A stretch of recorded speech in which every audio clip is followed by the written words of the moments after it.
What's going on, everybody? It's your boy Itz-Beez-Da, TrackStar, and welcome back to another dancehall video tutorial. So, I'm going to go over a quick topic regarding masters. You see me? Who owns the masters? And to be like 100% honest in a dancehall,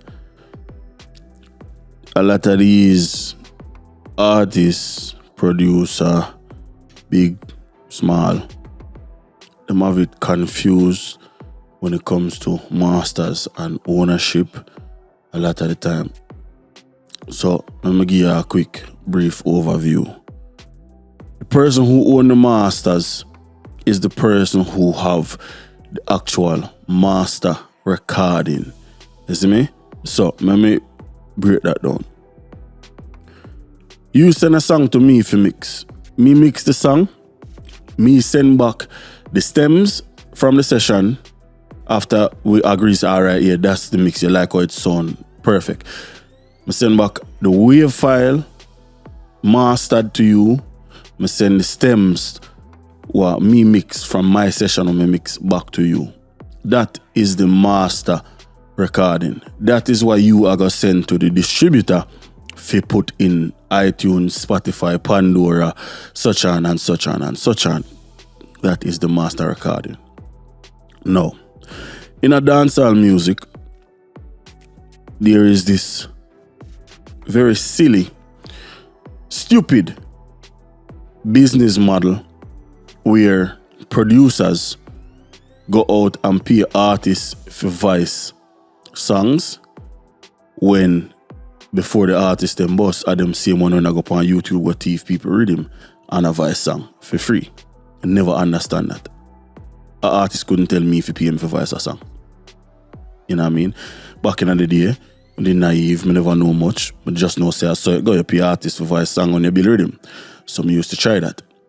And then after a while, you know, as I grow, I realize say the more you get into the industry, the more you work with people, you really realize say you're not even have to spend money. Yeah, you might get a man of money, say, yo, go buy a drink or whatever. Yeah, I rather buy an artist some liquor, you know, some weed, or catch a vibe, you know, make a song, whatever, da.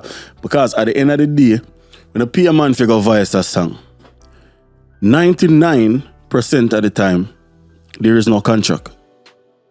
So even though you pay the artist to voice the song, when him send you the song for you send off to the distributor, he is still the owner of the master because it's his song. You know, you own the masters to the beat, but the song itself, with the two of them together, he's still the owner because there was never a contractual agreement for say, yeah, I am paying you for da. When you're done, you see me, rights transfer over to me, da. This is why you have contracts and all of that type of stuff. There's none of that done in dancehall. You know what I mean? Most of the time, I just word of mouth and, you see me, hand to hand, mouth to mouth conversation. Everybody just, yo, how much you do a song? Broops, send a money, man voice song, you send it back, you put it out. But that doesn't mean that you own the master. You know, you might have the master file, but you're not the owner of it because at the end of the day, the artist never transferred the rights to his vocals, his lyrics to you. You know what I mean? And there's a lot of confusion about that. Dancehall music as a whole is, let me say, the business model in dancehall music is fucker because a lot of it is just word of mouth and hustle. That's all. It's just hustle. You understand what I say? I have a brethren, him link one time for voice Ritical. One time tell him one say want $8,000. $8,000 US. For voice a song. You see me? No. What part of that makes sense? None. You know what I mean? But the problem with that is you go have a big businessman, a drug dealer, a chopper, you see me? A man who have money who can pay the $8,000. So when him pay that, you know what I mean? The artist manager go look and say, well, shit, if me can get $8,000 for a song, then that me go charge. So then when a youth, we are try a thing, have a bad rhythm or whatever it may be, and then reach out and say, yo, I want to get a song from Ritical, and then you say $8,000. shit. Them shit they demoralizing as me, make you want to tap the music. Because what the fuck are you figure find 8,000 US, figure pay for voice artists. But most of them artists are not even make back 8,000 US. You see me I say. But a lot of it is just, let me say, the business model is just fuck up. It's something more just get passed down from generation to generation. To me, the only time I feel like you should actually pay an artist for record anything is when I do a dub, because you're actually paying the artist to say something specific. Yo, big up this man, big up that man. Yo, call that the man name. Big up my sound, big up this, big up that. You see me? You pay the artist for do something. When you send a rhythm to an artist, they give the artist the idea. You see me? Take wap off of the beat right there and put it on another beat and tell me if it sound the same. And now have the same impact. You see me? And the beat give most of the artists them the meds. Sometimes an artist might have a song beforehand. You know what I mean? And then them get a rhythm built to it. That's different. But 90% of them man nowadays at the beat I give them the meds. You see me I say? So you are play a very important role as a producer in an artist's career. But them a charge you for that. That don't make no sense. When an artist voice a song for you and the song hit and him gone on tour, he might make money off a tour, he might make money off a streaming, off a YouTube, you pay him for voice it. What the fuck you don't get? You see me? Like, that don't make no fucking sense, dog. You see me? It's just, that shit crazy. But that's just dancehall. That's just fucking dancehall. There's no other genre of music where me know of where anybody a pay artists for voice. And like me say, enough, the younger youths them fault, and the older heads them because them have the money and can pay for the thing. So when them can pay, the artist say, well shit, if me can get 20 grand from this someone for voice a song, then what the fuck me need for the work for free for? You understand what I say? But then it's a double-sided kind, because at the same speed, when you just take money for the music, you run into problems. Because when you pay a man for voice a song, him want to make back fee money as fast as possible. Perfect example. Chronic Law. To me, the hardest working artist in a dancehall. By far. There's no comparison. Nobody work harder than Chronic Law. Chronic Law will drop all 4 songs in a day. You know what I mean? Remember Chronic Law come out a couple months ago and say, yo, producer no one to do. But you can't blame them because when a man give you money to do something, he want to make back fee money. You already have your money. I just saw it go. You know what I mean? Can't just give me money and say, all right, yeah, you know, me wait on 5 months to start make back my money off of my song. No, that no work so. I don't pay for your service, but like I say, if you understand the business, then you look on it different. Because all Chronic Law for do I say, yo, Georgia, pull that. Apilus, pull that. This, pull that. You see me? And money gone down the drain. Because a Chronic Law control the masters. There's no contract to say, yo, Ray. You know what I mean? So, the man what they pay, or they what they front the money to take care of the song. Because Chronic Law not mix, Chronic Law not master. Chronic Law just a voice. Once him done voice, that's it. You know what I mean? But back to the masters, you see me? I'm going to put a link to this page in the description of the video. It's a very good read, something where, you should go over, and I'm going to break down a couple of the things that are up on the page and kind of explain to certain little things in certain little terms where you might see, right? Here, very important little phrase, you know what I mean? The music industry is broken for all artists, for artists of all sizes. That's why we're here to fix it, garbage. So, here, that's why we let artists keep 100% of their rights, even if we sign them to our label. This is Amuse.io, is a distribution company. You can get a deal through Amuse. So when them say we let artists keep 100% of them rights, a lot of times when they distribute with certain distributor, most of them up and up. But you have some shady distributor out there where you will put out some music and them sneakily in the contract write up say, yo, we are going to control this and we are going to have say over this and this and that over perpetuity. Perpetuity means forever, literally. So once you sign and say boop, boop, boop, that's it. There's no disputing it. There's no getting out of it, which there is a way to get out of it, and we explain that in a second. What is the master recording? A master recording is the original recording of a song. By definition, that makes it the most authentic, supersonic account of the song. So, original definition, original recording, the original recording is the first bounce out of Pro Tools. That's the original master recording. No, that typically gets referred to as a demo track. Demo tracks never get distributed. So the master track itself now is the one, which is why I'm saying the one that get distributed is the master, because 90% of the time the demo track will be gone. You never see it again. You never hear of it again. You know what I mean? Because once the demo track, or once the song get mixed, nobody don't want to hear the demo. They want to hear the song polished and good. You understand what I'm saying? So the master file where you send to the distribution companies, be it your Symphonic, Zoja, Capilus, TuneCore, 1RPM, wherever, is actually a copy. But because the demo original recording, the first bounce out of Pro Tools, typically will be lost in a dancehall anyway, the file that gets sent to distributor is the one that gets stamped as the master. It's the one that get the ISRC code.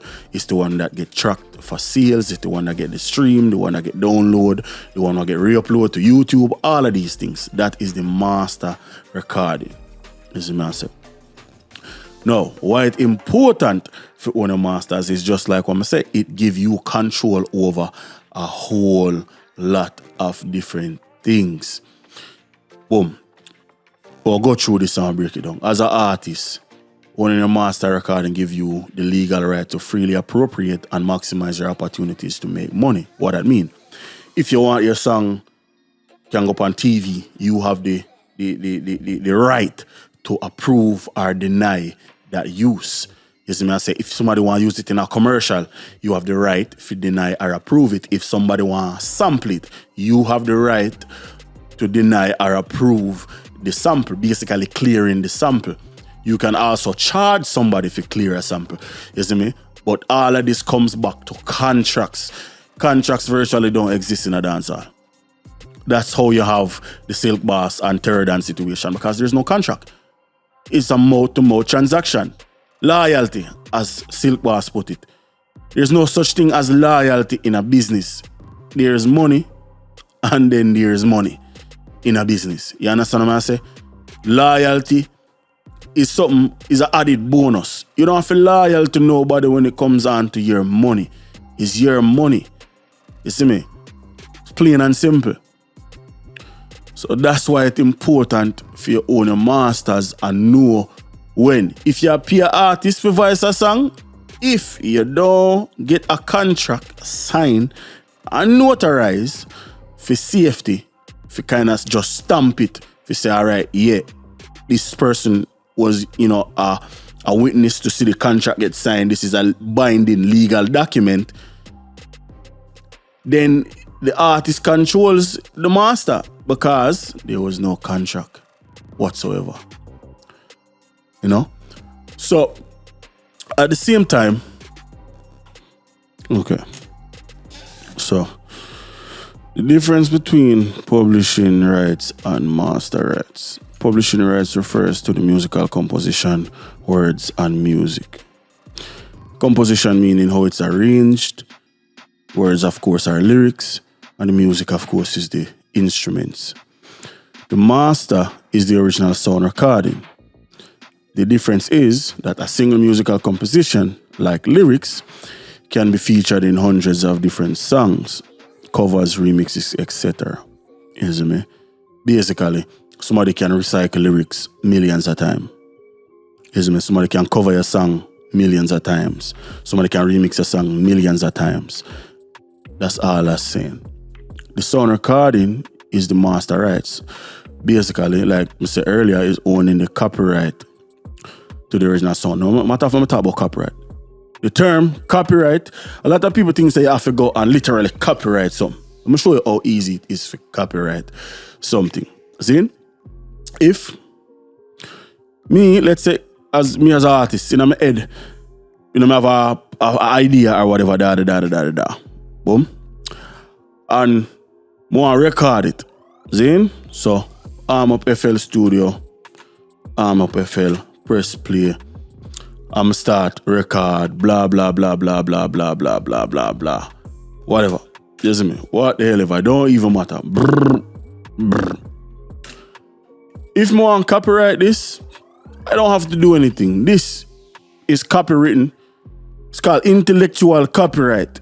The minute, the second, this idea left out of your head and appear in a physical form, MP3 wave file, you write it down on a piece of paper, it's copywritten. You are the copyright holder, intellectual copyright.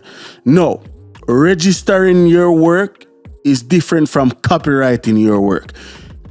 Copyright, like I say, is literally once you get it in a physical form, MP3, wave file, FLAC, MP4, MKV, AVI, M4V, whatever it may be, physical. Once you can say, yes, this is my blah, blah, blah, whatever the hell, that is copywritten under intellectual copyright. You don't have to go and pay nobody for copyright, nothing.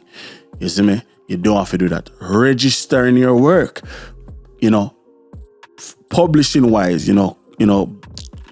that's different than copyright. So when I go over Song Trust and I register my songs, that's not me copyrighting my songs. That's me registering my work so that I can collect something I'm going to talk about in a few seconds. That has nothing to do with copyright. I just want to clear that up real quick. Moving on. Composition equals the publishing right.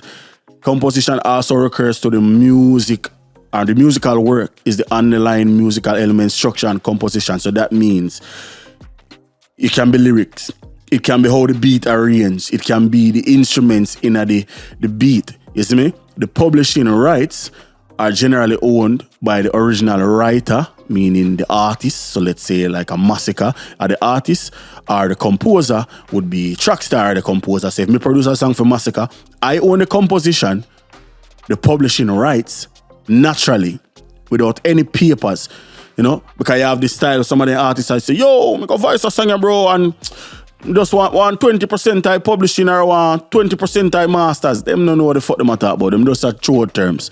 You see me? Them just are short terms. So there are a lot of rights involved in a simple song. It's not just this, that. You see me? There's a lot of different stuff to it. Like me say, I'm going to put a link to this page in the description so you read. And if you read about them things, you have to understand them things here. The publishing rights are generally owned by the original writer or composer of the song. There are three main types of royalties that come from publishing rights. Now, this is where Song Trust and sometimes a distributor comes into play. You have performing royalties. Boom. Performing royalties is right now Skillibeng the on tour. Skillibeng have Wap Wap. Everywhere Skillibeng perform Wap Wap, that is generating performance royalties. You see, if Wap Wap play in a nightclub, in a Taboo, or a Live, King of Diamonds, wherever, that is generating performance royalties. Even though Skillibeng not did it. If it play on a radio station, performing royalties. The collectors of these royalties varies. You have BMI, you have ASCAP, you have CSAC, you have J. No, we're not going to talk. JCAP a fuckery. Please and thanks. JCAP a fuckery. Low JCAP. BMI, ASCAP, CSAC. The three biggest. The two biggest is ASCAP and BMI. You see me? They collect that money, and group that up, and them either send you a check or them direct deposit into a bank account. That's your performing royalties. Mechanical royalties come from CDs, streams. So this is the ones where iTunes, Spotify, Tidal, Sirius XM, Pandora, iHeartRadio. That's the mechanical royalties when people are streaming your song. It's basically like, sales. You know what I mean? That goes back to your distributor. Your distributor pays that to you. And then finally, you have sync licensing royalties, which is now movies, TVs, advertisements, you see me, video games, and all of them type of stuff there. So if your song show up in a Grand Theft Auto, you will get paid for that. You see me? You're supposed to get paid for that. Whoever owns the rights, though, will be getting paid for that. So you need to understand a lot of these things. These things are not, some overnight thing. Just I do give you a general breakdown. There's a lot more to it, but you need to understand these things. You understand what I say? Until next time, it's the boy Itz-Beez-Da, the TrackStar. Peace.